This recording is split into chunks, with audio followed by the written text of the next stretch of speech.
Welcome back to Advocacy Alchemy with Professor Ross. Today we have a good one. This is the last day of our four-part lectures on Mr. Deobra Redden. Specifically, we will explore the court's decision to impose concurrent and consecutive sentences, what each of them mean, and how they shape the final outcome. Let's start with the basics. When sentences are ordered to run concurrently, they overlap, meaning the defendant serves time for multiple offenses simultaneously together. In contrast, consecutive sentences stack, requiring the defendant to serve one sentence fully before beginning the next sentence. In the Redden case, the court used a combination of concurrent and consecutive sentencing to address the severity of his actions while considering his mental health. The court sentenced Redden to a total of 26 to 65 years. Here's the breakdown. Count 1, 16 to 40 years. Count 2, 8 to 20 years, running concurrently with Count 1. Count 3, 2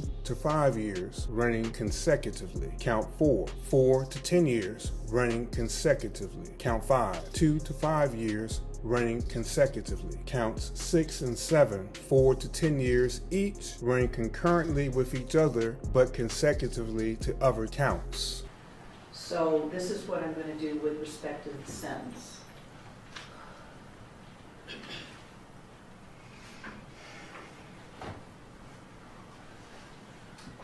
Okay, with respect to count 1, sir, I'm going to do this. The minimum term that you would serve would be 8 years, and the maximum term will be 20 years.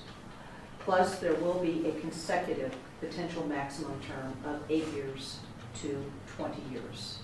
So with respect to count 1, the minimum term that you will be serving combined would be 16 years, and the maximum will be 40 years. With respect to count 2, the minimum term that you will serve will be 4 years, and the maximum term will be 10 years. With respect to the consecutive enhancement, the age enhancement, the minimum that you will serve will be 4 years, and the maximum will be 10 years. So with respect to count 2, the minimum term combined will be 8 years, and the maximum will be 20 years.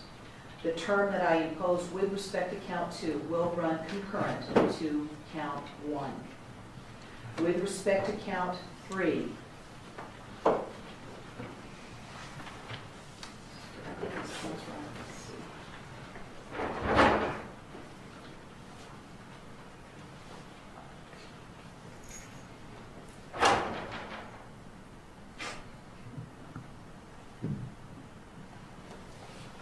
the minimum term that you will serve will be 2 years. The maximum term will be 5 years.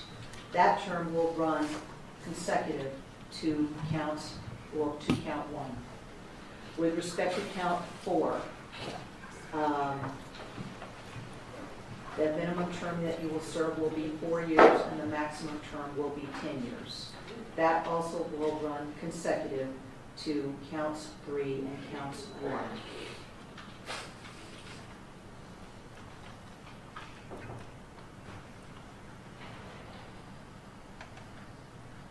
With respect to counts,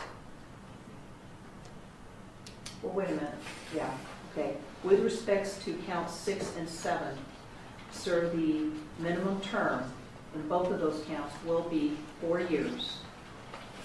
The maximum term will be 10 years. However, those will run concurrent to each other, right? So I'm not following what your attorney has suggested. I am following what the state has suggested. Did I catch them all? I believe you skipped 5.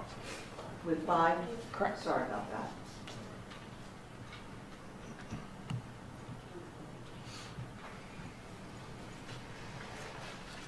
Okay.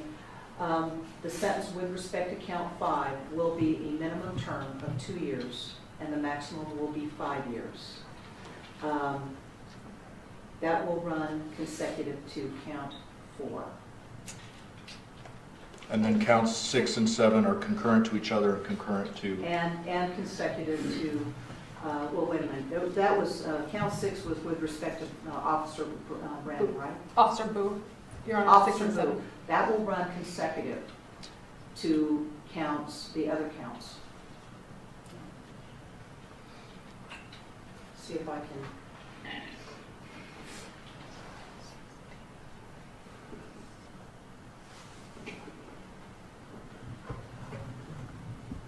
Brittany, Yes, ma'am. did you get all those? So with respect to count 6, it's to run consecutive to counts 1, 2, 3, 4, and 5. Right. And then as far as count 7, it's to run concurrent to count 6.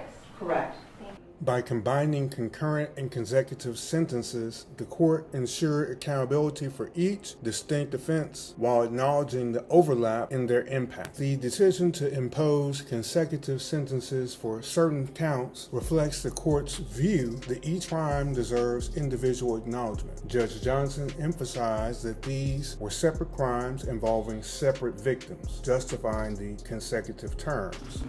Mr. Redden, I am not going to run any sentence that I impose today concurrent with that issued by Judge Holthus. In my view, you committed separate crimes, and that results in separate sentences. So it's not going to run concurrent to what she has previously issued as far as a sentence.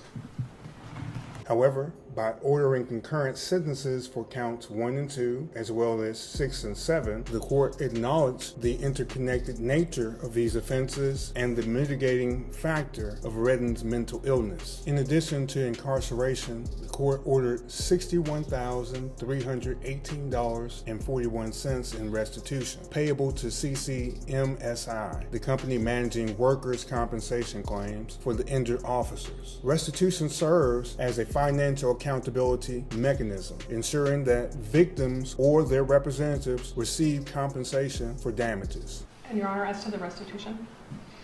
There will also be restitution to the victim. Thank you, Judge. I still can't come out. He pled guilty but mentally ill. But there was no doubt by these doctors that you knew the difference between right and wrong, and you did what you did. Restitution highlights the broader impact of crime, reminding us that sentencing is about more than just the defendant. It's also about the victims and society. The final sentence of 26 to 65 years illustrates how concurrent and consecutive sentencing can balance justice and practicality. By structuring the sentence this way, the court addressed the gravity of Redden's offenses while avoiding excessive punishment for overlapping conduct. What else did you have on the bottom? 120? We have 26 years to 65 years aggregate. 65. That looks about right. Okay. And there will also be restitution to the victim, payable to the victim in the amount of $61,318.41, and that is CCMSI.